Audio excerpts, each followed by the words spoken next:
I was 3 sips into a Mai Tai that cost more than my first car when my phone vibrated. It wasn't a polite buzz. It was that frantic, spasms on a tabletop vibration that usually means a server farm in Virginia just caught fire or a junior developer deleted the production database. I stared at the screen. The sun was setting over Maui, painting the sky in shades of bruised purple and arrogant gold, the kind of view people put on postcards to prove they're happy. I wasn't happy. I was exhausted. My bones felt like they were filled with wet cement. This was my first vacation in 3 years. 3 years of 80-hour weeks, 3 years of eating vending machine crackers for dinner, 3 years of keeping a $200 million company afloat with duct tape and caffeine. Before I tell you what the screen said, do us a small favor and hit subscribe honestly. Seeing that number go up is the only thing cheaper than my ex-boss that actually gives me a serotonin boost. Anyway, back to the nightmare. The notification was an email. The subject line was blank. That's usually a bad sign. It's the corporate equivalent of a silence in a dark alley. The sender was Gordon, our CEO.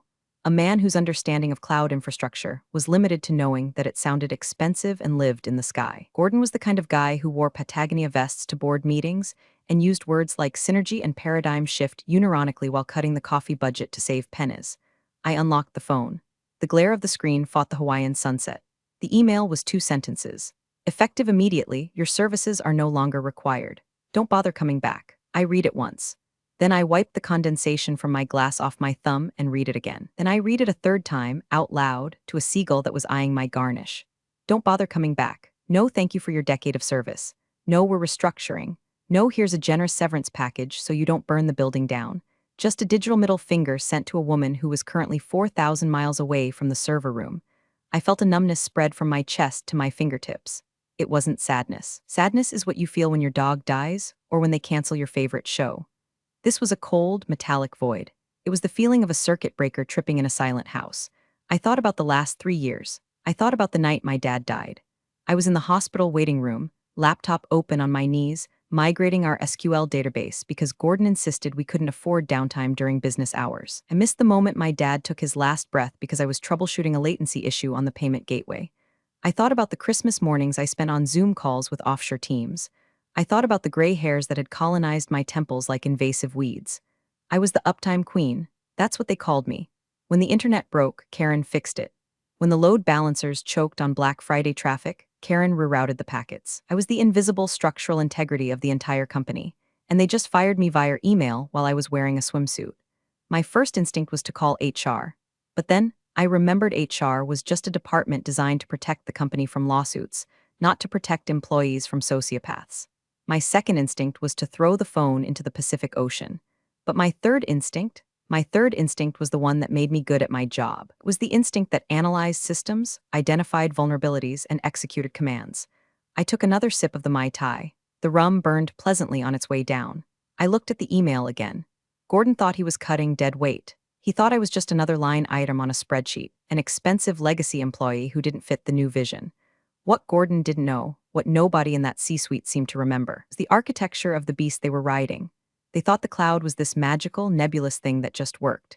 They didn't realize it was a machine built by human hands, my hands, and more importantly, they didn't realize whose name was on the lease.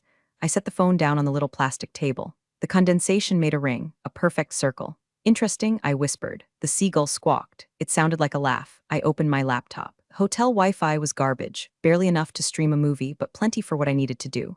I navigated to the login page for our cloud provider. I typed in my credentials. My fingers moved on muscle memory, a rhythmic dance I'd performed 10,000 times.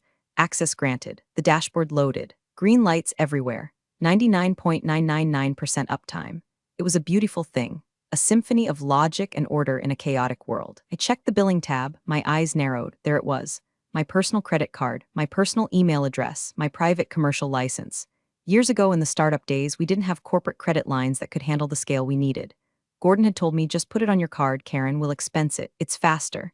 We need to move fast and break things, so I did. I moved fast. I didn't break things, I built them. Because I was the one who set it up, because I was the one who maintained it, and because legal was too busy huffing their own farts to audit the vendor contracts properly, the entire infrastructure of a $200 million company was technically, legally, and physically mine. They hadn't just fired an employee, they had evicted the landlord. I closed the laptop.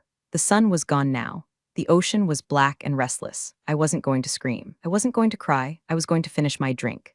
And then I was going to wait, because you don't interrupt your enemy when they're making a mistake. You let them pull the pin, you just make sure you're holding the spoon. Gordon wanted me gone, fine, but he was about to learn a very expensive lesson about gravity. When you cut the strings, the puppet doesn't just stop dancing, it collapses. I signaled the waiter.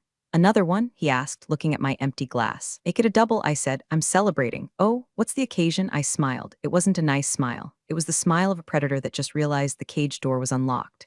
I just got fired, I said, and I think I just became the most powerful woman in the tech industry. The waiter looked confused, but he nodded and walked away. He didn't understand. Nobody did, not yet. But by tomorrow morning, everyone would know. The silence was coming. It was going to be deafening. To understand why a simple email triggered a nuclear meltdown, you have to meet Austin. Austin arrived 2 weeks ago like a bad smell masked by expensive cologne. He was our new COO, brought in to streamline operations and optimize synergy, which is corporate speak for fire the people who do the work and hire my fraternity brothers. Austin was 32, looked 24, and had teeth so white they looked radioactive. He wore those quilted Patagonia vests that scream I work in venture capital, but I've never actually built anything in my life. He walked with that confident bounce of a man who has never been told no, and certainly never had to debug a kernel panic at 3 a.m. on a Sunday. Our first meeting was in the glass-walled conference room we called the Fishbowl. Gordon introduced him as a visionary. I introduced myself as the person who makes sure the visionary's email actually sends. Austin looked at me like I was a smudge on his Gucci loafers. I was wearing my standard uniform, black hoodie jeans, no makeup, hair in a bun held together by a pencil and sheer willpower. I didn't look like a culture fit. I looked like IT, Karen, Austin said, testing the name like it was a cheap wine. Cloud infrastructure lead. That sounds heavy. We really need all that internal overhead?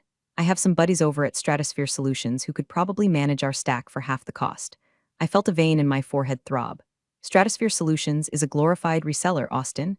We have a proprietary architecture. We handle 4 terabytes of throughput per second. Your buddies would melt their servers in 10 minutes. He laughed. A hollow, dry sound. Proprietary usually just means outdated, Karen. We need to be agile. We need to be serverless. We need AI-driven scalability. He was throwing words at me that he'd read in a Forbes article on the toilet. He didn't know what they meant. He just knew they sounded expensive and important. We are serverless where it counts, I said, keeping my voice level. And our scalability is automated based on real-time load metrics. I wrote the scripts myself. Right, he said, waving a hand dismissively. Scripts. That feels very 2015. We need a holistic platform approach. I stopped listening. I knew the type. He was a demolition man disguised as an architect. He didn't want to understand the system. He wanted to pee on it to mark his territory. Over the next week, I saw him lurking. He wasn't doing work. He was snooping. He'd stand behind junior devs, asking invasive questions about vendor costs. How much do we pay AWS? Why is this line item so high? Who authorizes these instances? He was building a case, I knew it. He was looking for fat to trim, and in his eyes I was a marbled steak. I was the highest paid engineer in the department, not because I negotiated well, though I did, but because I was the only one who knew where the digital bodies were buried. One afternoon, I caught him staring at one of my monitoring dashboards. It was a beautiful, sprawling map of our network nodes, pulsating with live traffic data. It looks complicated, he said, not looking at me. It is, I replied. It's the nervous system of the company. Nervous systems can be transplanted, he muttered. I should have known then. I should have seen the knife coming. But I was too busy keeping the lights on. I was too busy handling the migration of our archival data to cold storage so we could save the company, his company, another 10 grand a month. I found out later, through the grapevine of terrified admins, that Austin had ordered a full audit of IT spend the day he started. But he didn't ask for the technical documentation. He asked for the billing contacts. He asked for the org charts. He wasn't analyzing the tech. He was analyzing the headcount. He saw a 45-year-old woman making 6 figures who didn't laugh at his jokes and didn't wear all birds, and he decided I was legacy debt. He convinced Gordon that I was a bottleneck, that I was hoarding information, that I was resistant to change. He probably told them he could replace me with a sleek, outsourced team that would use AI to do my job for pennies. The irony, of course, is that he was right about one thing. I was a bottleneck, but not in the way he thought. I wasn't clogging the pipe. I was the pipe. I was the valve. I was the dam holding back a chaotic flood of data that wanted nothing more than to crash the system. And he had just convinced the village idiot to blow up the dam. Back in Maui, sitting in the dark, I replayed that last conversation with him. You really think you're irreplaceable, don't you, Karen? He had sneered, leaning against my doorframe. Nobody is irreplaceable, Austin, I had said. But some things are load-bearing. You pull them out, the roof comes down. We'll see. He had said, yeah, Austin, we'll see. You wanted to cut costs? You wanted to eliminate the legacy overhead? Well, congratulations. You just saved the company my salary. But you forgot to ask who owned the building before you evicted the tenant. You were so busy looking at the inefficiencies that you didn't check the deed. I opened a new tab on my laptop. I pulled up the audit logs for the last 2 weeks. There it was. User, Austin COO accessing the billing summary. User, Gordon CEO approving a request titled IT restructuring plan. They had planned this while I was booking my flight. They waited until I was over the Pacific Ocean to pull the trigger, thinking I'd be too distracted by the aloha spirit to fight back. They thought I'd just fade away, embarrassed and defeated. They clearly didn't know that I run on spite and caffeine, and I was all out of caffeine. The morning after the email, I woke up with a headache that felt like a pickaxe in my frontal lobe. For a split second, the muscle memory of panic kicked in. I need to check the logs, did the nightly backup run, before the reality slammed into me. I didn't have to check the logs, not my circus, not my monkeys, but curiosity is a disease and I was terminal. I sat up in the hotel bed, surrounded by an armada of empty minibar bottles, and reached for my laptop. I tried to log into my corporate email first, just to see. Account disabled, contact administrator. I tried Slack. You have been signed out of this workspace. I tried the VPN. Authentication failed. It was thorough, efficient. Austin had clearly given the order to the sysadmin team, my team, the kids I had hired and trained, to scrub me from existence the moment the email was sent. I could picture it. Kevin, my senior dev, probably typing the command with shaking hands, wondering if he was next. Sarah, the security analyst, probably crying in the break room because I was the only one who defended her when Austin made creepy comments about her energy. I tried calling my assistant David, straight to voicemail. You've reached David at Cloud Corp. They had ghosted me. A decade of work, of late nights, of saved disasters, and I was being treated like a rogue element, a security threat. It stung, I won't lie. It felt like walking into your own house and finding the locks changed and your family staring at you through the window like they've never seen you before. But then, the cold logic returned. They had locked the front door. They had boarded up the windows, but they forgot that the ground the house stood on belonged to me. I opened a private browser window. I typed in the URL for the AWS Management Console, not the corporate SSO login that routed through their identity provider. That was definitely dead. I went to the root login, the master key, username, KarenCloudArchitect@gmail.com password, redacted MFA code, entered from my personal phone. I held my breath. If they were smart, if Austin was even 10% as competent as his LinkedIn profile claimed, they would have seized this account first. They would have legally forced a transfer. They would have threatened me with a lawsuit to get the keys before firing me. Welcome to AWS Console. The dashboard loaded. I let out a laugh that sounded like a bark. They hadn't touched it. They hadn't even looked at it. To Austin, the cloud was just a utility bill. He didn't understand that accounts are tied to legal entities. When we started, the company credit card was maxed out buying Herman Miller chairs for the founders. I had used my personal Amex Platinum to spin up the initial clusters. I had registered the domain names. I had set up the root credentials. Over the years, I had tried to transfer it. I sent emails to legal. Hey, we need to migrate the root account ownership to a corporate entity for liability reasons. Legal's response: we're currently reviewing the liability implications of asset transfer. Let's circle back in Q3. That was 4 years ago. I sent emails to finance. Please update the billing to the corporate card. Finance's response: the corporate card has a spending limit that triggers a fraud alert with AWS recurring charges. Just keep expensing it, Karen. It's easier for the audit trail. Laziness, incompetence, bureaucracy. They had woven a rope of red tape, and now they had hanged themselves with it. I looked at the screen. The entire digital footprint of the company was right there. Production databases, the client portals, the source code repositories, the backup archives. I could see the real-time metrics. CPU usage was spiking, probably the morning login rush. The auto-scaling groups were spinning up new instances. The system was breathing, and I was holding the oxygen tube. I clicked on the billing tab. Current month-to-date balance, $42,308.12. Payment method, Karen's personal Amex. They fired me, but they were still charging lunch to my credit card. The audacity was almost impressive.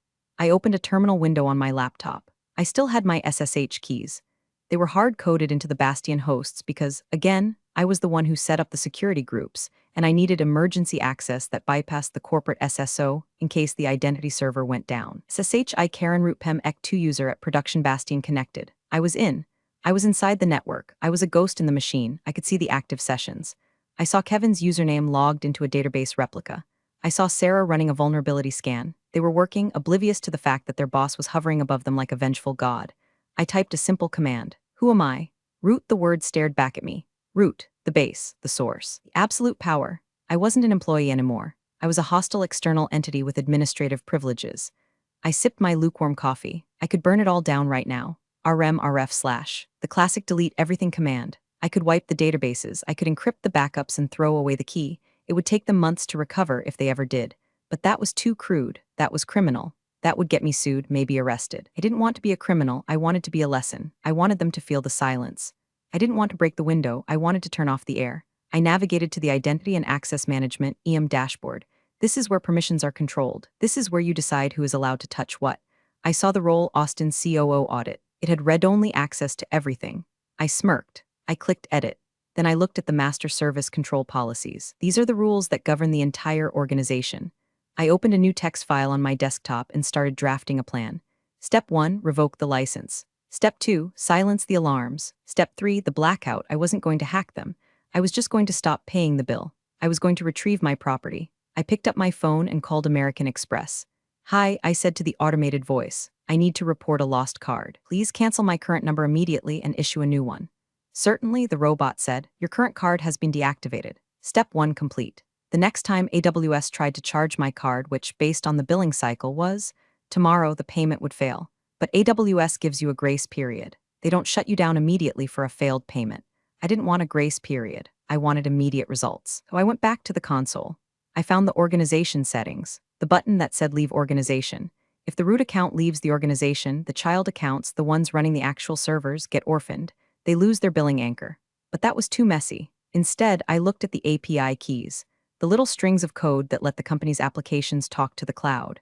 I selected all active keys. My mouse hovered over the button that said deactivate. Not yet. I needed them to feel safe for one more day. I needed Austin to give his big new direction speech. I checked the company calendar. I still had the synced copy on my phone. Town Hall meeting, the future of Cloud Corp. Tomorrow, 10 o'clock a.m. PST. Perfect. I closed the laptop. I was going to enjoy my day at the beach. I was going to snorkel with turtles. I was going to eat fresh poke. And tomorrow at 10:01 a.m., I was going to turn off the sun. The next morning, Maui was disgustingly beautiful. The ocean was a sheet of turquoise glass. The air smelled of plumeria and expensive sunscreen. I sat on my balcony, wearing a bathrobe and sunglasses, looking like a retired villain from a Bond movie. My laptop was open on the patio table next to a pot of Kona coffee. It was 9:55 a.m. in Oregon. The town hall was about to start. I didn't have access to the Zoom link anymore, obviously. But I didn't need it. I had something better. I had Twitter. And I had the internal chat logs of the DevOps team, which I was currently tailing via a backdoor shell I'd left open on a forgotten staging server. I could see the chatter scrolling by in green text on a black background. "Kevin Dev, you guys seeing this lag on the auth server? Sarah Sec. Yeah, latency is creeping up. Is Karen around? Kevin Dev, dude. Didn't you hear she's gone? Sarah Sec, what when? Kevin Dev, Austin fired her yesterday via email. Sarah Sec, Jesus, who's running the migration? Kevin Dev, we are. I took a sip of coffee. Poor kids, they were about to learn trial by fire.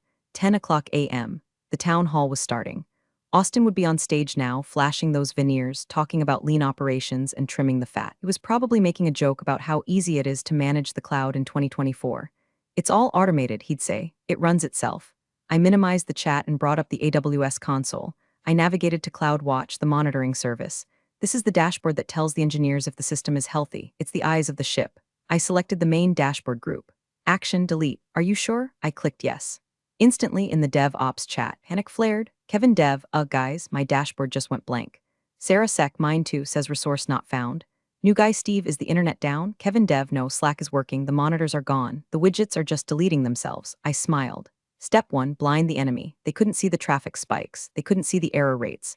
They were flying a 747 in a thunderstorm, and I just covered the windshield with duct tape. Now for the engines. I navigated to the API gateway. This is the front door for all mobile apps and web clients. Every time a customer tries to log in, check their balance, or upload a file, it goes through here. I selected the production stage. I looked at the throttling settings. Currently set to 10,000 requests per second. I changed it to 0. Update configuration. The loading spinner spun for 3 seconds, then success. I switched back to the chat logs. Took exactly 12 seconds. Support bot, alert, ticket volume spiking. 50 new tickets in 10 seconds. Kevin Dev, I'm getting 503 errors on the login page. Sarah Sec, the app is dead, I can't log in. New guy Steve, what do we do? Who knows how to revert the API config? Kevin Dev, that was Karen's domain. I don't even have right access to that gateway. Chaos, pure, unadulterated entropy. I opened Twitter. I searched for Cloud Corp. At Angry User 123, is it Cloud Corp down? App keeps crashing. At TechCruncher, reports surfacing of major outage at Cloud Corp. Timing coincides with rumored executive shakeup. At CryptoBro99, at Cloud Corp rug pull, my assets are frozen. I checked the time. 10:15 a.m. Austin was probably just getting to the part of his speech about unmatched reliability. Suddenly, my personal cell phone buzzed. It wasn't a notification. It was a call. I looked at the ID. Gordon, I let it ring. It stopped. Then it rang again immediately. I let it ring. Then a text came through. Gordon, Karen, are you seeing this? System is down. Need you to hop on a call ASAP. I laughed out loud. The seagull was back, watching me. He thinks I work for him, I told the bird. I didn't reply. I just watched the chat logs accelerate. Kevin Dev, Austin just ran out of the conference room. He looks like he's gonna puke. Sarah Sek, the CTO, is screaming at me asking why the rollback isn't working. Kevin Dev, tell him we don't have permissions. The rollback script runs on the Jenkins server, and the Jenkins server can't talk to the repo because the keys are dead. They were figuring it out. Slowly.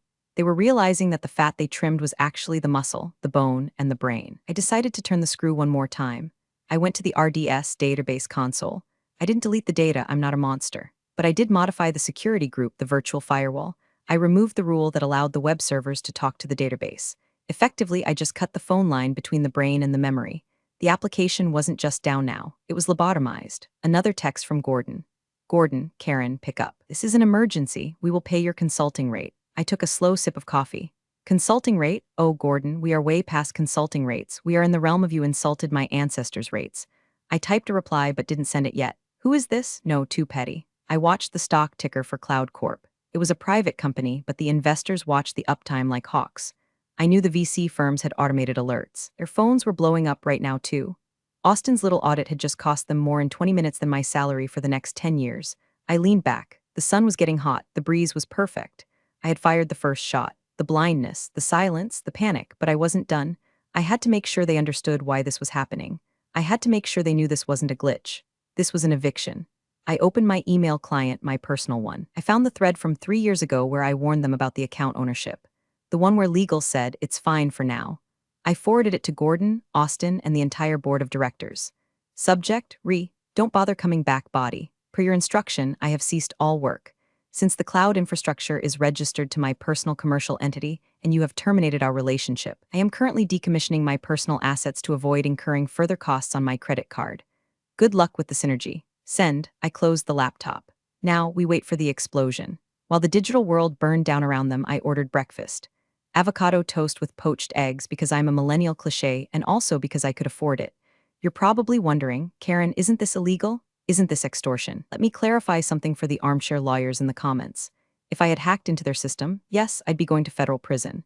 But I didn't hack their system. I simply stopped letting them borrow mine. See, the legacy trap is a common phenomenon in tech startups that grow too fast. In the beginning, you do whatever it takes. You put servers on your credit card. You register domains under your personal GoDaddy account because the corporate card is maxed out. You write the code on your personal laptop because the company hasn't bought you one yet. Most companies fix this when they hit series of funding. They audit, they transfer, they clean up. But Gordon was cheap and Austin was arrogant. 3 years ago, I sent a memo. I remember writing it. It was titled Critical Infrastructure Asset Transfer. I outlined that the entire AWS organization, the GitHub repositories, and the DNS records were legally property of Karen Smith Consulting LLC, a shell I set up for tax reasons. I urged them to transfer it to Cloud Corp Inc. I remember the meeting. Gordon looked at the transfer fees, AWS charges for support plan changes, and reserved instance transfers. It would have cost about $15,000 in administrative overhead and overlapping billing cycles. $15,000? Gordon had scoffed, spitting crumbs of a muffin on the table. Just leave it, Karen. We have an implied license. We'll fix it when we IPO. Implied license is a legal term that means we're too lazy to do paperwork. I warned legal. Their general counsel, a guy named Brad who spent more time golfing than lawyering, told me as long as we pay the bill, it's fine. Don't be a bureaucrat, Karen. So I became the bank. Every month. AWS charged my Amex $40,000 plus. I submitted an expense report. Cloud Corp reimbursed me. Technically, I was a reseller. I was a service provider. And my client, Cloud Corp, just fired me without cause and without a contract termination clause. So, when I turned off the sky, I wasn't sabotaging their company. I was terminating service for a non-paying customer who had just been abusive to the vendor. I pulled up the receipts on my phone. I had a folder named CYA Cover Your Ass. It contained every email, every Slack message, every signed document where they acknowledged that I owned the account. I looked at the forwarded email I had just sent to the board. My phone rang again. This time it wasn't Gordon. It was Brad, the general counsel. I answered. Karen? His voice was tight, high-pitched. He sounded like he was being strangled by his own tie. Hi, Brad. How's the golf swing? Karen, turn it back on. Now, we can discuss a severance package, but you cannot hold the company hostage. This is a violation of the Computer Fraud and Abuse Act. Actually, Brad, I said, cutting into my egg yolk, it's not. I'm the account holder. My name is on the invoice. My social security number is attached to the tax ID. You guys fired me, which means you terminated the implied contract between Cloud Corp and Karen Smith Consulting. I'm just mitigating my damages. I can't afford a $40,000 bill next month if I'm unemployed. We will sue you into the ground, he hissed. You can try, I said calmly. But discovery will be fun. I have the email from 2021 where you specifically declined the asset transfer to save money. I have the email from yesterday where Gordon fired me with zero notice. And right now, I have the root credentials. If you sue me, I might just decide that my company needs to pivot and delete the data to make room for new projects. Silence. Long, heavy silence. What do you want? Brad asked. The fight was leaving him. He knew I had them. He knew that even if they won a lawsuit in 2 years, the company would be dead in 2 days without the data. I don't want to talk to you, Brad, I said. And I don't want to talk to Gordon, I want to talk to the board. The board is in an emergency meeting, he said. Good, tell them to check their email. And tell Austin? I paused. Tell Austin that legacy debt collects interest. I hung up. I checked the timestamp. It had been 45 minutes since the outage began. The losses were probably hitting the $1 million mark. Customers were churning. Data was stagnant. I felt a twinge of guilt about the customers, the innocent businesses relying on our platform. But then I remembered the way Austin looked at me when he said, "Do we really need all that overhead?" Yes, Austin, you do. And right now the overhead is standing over your grave. I finished my breakfast. The adrenaline was starting to fade, replaced by a cold, hard resolve. This wasn't a game anymore. This was a negotiation. And I held the only currency that mattered. By 11 o'clock a.m., the situation had shifted from technical difficulty to existential threat. My phone was vibrating so constantly it was sliding across the table on its own. Calls from Gordon, calls from Brad, calls from numbers I didn't recognize, probably board members. I ignored them all. Then a text came in from Marcus. Marcus was the CTO. He was a decent guy, actually. A bit spineless. The kind of leader who let Austin steamroll him because he avoided conflict, but he respected the tech. He had been at a conference in London, which is why he hadn't been part of the ambush yesterday. He must have just landed and turned his phone on to the apocalypse. Marcus, Karen, I just landed. The dashboard is red. Everyone is screaming. Kevin says he can't access the route. What is going on? I felt a pang of sympathy. Marcus didn't deserve this. He had let the fox into the henhouse when he hired Austin. He was complicit by negligence. Marcus, please. Gordon says you went rogue. He says you hacked us. I told him that's impossible. You're the most ethical engineer we have. Talk to me. I stared at the screen. Ethical. That was the trap. They relied on my ethics to cover for their greed. They assumed I would never let the system fail because I loved it too much. They weaponized my professionalism against me. I typed a reply. Me. I didn't hack anything, Marcus. I just took my keys back. Marcus, keys? What keys? Me, the AWS root keys. The ones registered to my personal email. The ones I asked you to transfer 3 years ago, remember? 3 bubbles appeared. He was typing, then stopped, then typing again. Marcus, oh my god, you own the infra. Me, bingo. Marcus, Karen, Gordon is an idiot. Austin is a fraud, I know that, but we have clients. We have hospitals using our data archives. You have to turn it back on. Hospitals, that was a low blow. We did have a few healthcare clients, but their critical systems were on-prem. We just handled their cold storage backups. Nobody was dying, but Marcus knew how to hit my conscience. Me, I can't, Marcus. I'm not an employee. I have no authorization to operate Cloud Corp systems. That would be a liability. Marcus, stop IT. This isn't a joke. Why is the cloud inaccessible?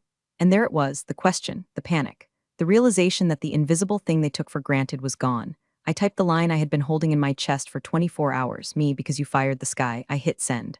I watched the read receipt appear instantly. You fired the sky. It was dramatic, maybe a little over the top, but it was true. They thought the cloud was just there like air. They didn't realize it was a service I provided. Structure I upheld. 10 seconds later, Marcus called. I answered this time. Karen, he breathed. He sounded like he was running through an airport. I'm firing Austin. Right now, I'm calling the board. I'm telling them everything. Just, please, give us the keys. It's not that simple, Marcus, I said, my voice steady. I don't trust you anymore. You let a guy in a fleece vest dismantle my team. You let him fire me while I was on vacation. The trust is gone. The contract is void.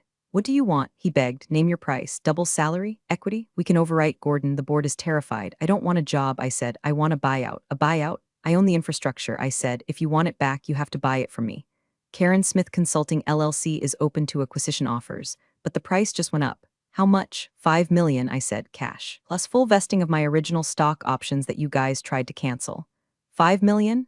That's extortion? No, Marcus. Extortion is threatening to release your browser history. This is business. You want to buy a fully operational, enterprise-grade cloud architecture with 99.999% uptime history. That's the market rate. Actually, it's a discount. Building it from scratch would cost you 20 million and take 2 years. He was silent. You knew I was right. I'll take it to the board, he whispered. You do that, I said, and Marcus, tell Austin to update his LinkedIn. I hear unemployed is trending. I hung up. I was shaking a little. 5 million, it was a crazy number, but they were losing that much in market valuation every hour. I went back to the Twitter feed. The hashtag #CloudCorp down was trending. Tech blogs were running live updates. Breaking, Cloud Corp outage enters hour 3. Insider reports suggest catastrophic leadership failure. I refreshed the page. Update, leaked internal emails suggest the entire infrastructure was owned by a rogue employee who was wrongfully terminated. Someone leaked my email, probably Kevin. Good boy, Kevin, the narrative was shifting. I wasn't the villain anymore. I was the martyr. The symbol of every overworked, underappreciated tech worker who held the world on their shoulders while the executives played golf. I poured another cup of coffee. It was cold, but I drank it anyway. The taste of victory is sweet enough to mask the bitterness. At 1 p.m., my phone rang. It was a conference line. The area code was Delaware Legal HQ. I put it on speaker and set it on the table next to my half-eaten lunch. This is Karen, I said, crunching into a macadamia nut. Karen, this is Jonathan Sterling, a deep, gravelly voice said, the chairman of the board, the money man. You have the full board on the line, along with Gordon and Marcus. Hi, Jonathan, long time. Remember the Christmas party where you asked me to fix your wife's iPad? Good times. Karen Sterling cut in, his voice tight. Let's cut the pleasantries. We have a crisis. We understand there is a dispute regarding the ownership of the AWS root credentials. There's no dispute, Jonathan, I said. I have the receipts. You have the outage. It's pretty clear. You're prepared to offer you reinstatement, Sterling said, sounding like he was swallowing broken glass. With a 20% raise, and we will address the management issues that led to this. Address? I laughed. You mean Austin? Is he on the line? Hey, Austin, how's the audit going? Find any more efficiencies? Silence. I could hear someone breathing heavily, probably Austin hyperventilating. I'm not coming back, Jonathan, I said. That bridge is burned. You salted the earth when you fired me via email during my PTO. I don't work for people who treat me like disposable hardware. Then we will accept your offer, Sterling said quickly. The buyout, 5 million, we will wire it today. Just give us the keys. He folded too fast. That was my first clue. Men like Sterling don't write $5 million checks without a fight unless they are truly, deeply desperate, or unless they're lying. Draft the contract. I said send it to my personal email. Once the funds clear in my LLC's account, I will transfer the credentials. We need access now, Karen, Gordon interrupted. His voice was shaky. The investors are pulling out. We need the lights on now. Funds clear first, I said. That's how commerce works, Gordon. You don't get the groceries until you pay the cashier. We can't wait for a wire transfer to clear. Gordon shouted. That takes 24 hours. Should have thought of that before you fired the account holder, I said. Karen, Marcus said, his voice soft. Please, for the team, Kevin is crying. They've been up since 4 a.m. trying to rebuild from scraps. Just turn on the read access. Let us see the data. I hesitated, not because I trusted them, but because I checked my other email account, the one on my phone that didn't belong to Cloud Corp or Karen Smith Consulting. I had an email from Vertex Systems, their biggest competitor. Subject, offer letter. I had been talking to Vertex for months, casually. Their CTO, Alina, was a friend. She knew I was unhappy. When she saw the news break this morning, she didn't just send condolences.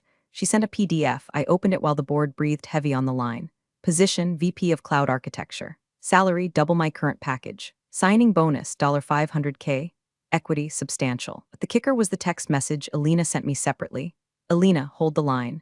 We're preparing a hostile bid for Cloud Corp. If their stock tanks another 10%, we can buy them for parts. We want you to run the integration. I smiled. The game had changed. I wasn't just selling the keys, I was selling the castle. Karen, Sterling asked. Are you there? I'm here, I said. I'm thinking. We will wire $100,000 immediately as a good faith payment. Sterling offered. Just turn on the servers. No, I said. Here's the new deal. I'm going to hang up. You're going to send the contract for the full 5 million, and while you're doing that, I suggest you check the news wire. What? Why? Because I said I think you have bigger problems than me. I hung up. I didn't have to wait long. 5 minutes later, the notification popped up on my screen. Breaking, Vertex Systems announces tender offer to acquire struggling Cloud Corp at $12 per share, a 40% discount from yesterday's valuation. The board meeting I just left must have turned into a bloodbath. They weren't just fighting me anymore. They were fighting for their existence. And I held the ace. If Vertex bought Cloud Corp, I wouldn't need to sell the keys to Sterling. I'd be giving them to Alina, my new boss. I texted Alina, they're on the ropes. Finish them? Alina replied, offer sent to board.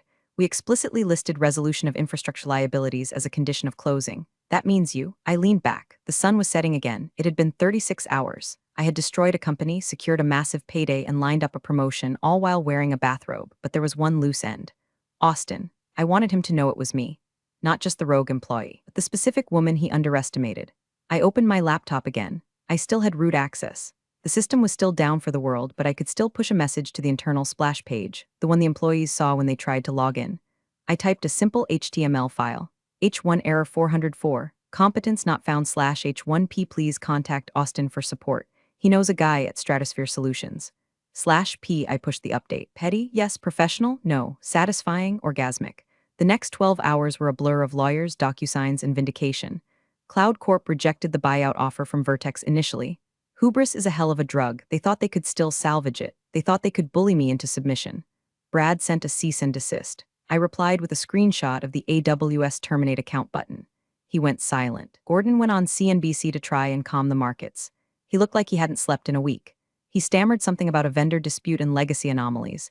The anchor asked him, "Is it true that a single employee owns your entire cloud stack?" Gordon froze. He blinked. "It's a complex legal situation." The stock tanked another 15% before the commercial break. That's when Alina called me. "They're folding," she said. Her voice was crisp, professional. Triumphant. "Sterling just called our CEO. They're accepting the acquisition offer. $10 a share. It's a fire sale." "Congratulations," I said. "You just bought a lemon." "No," Alina said. "We bought the customer list. And we bought the IP, the infrastructure. Well, we have our own. We just need to migrate the data. And lucky for us, we just hired the person who has the keys."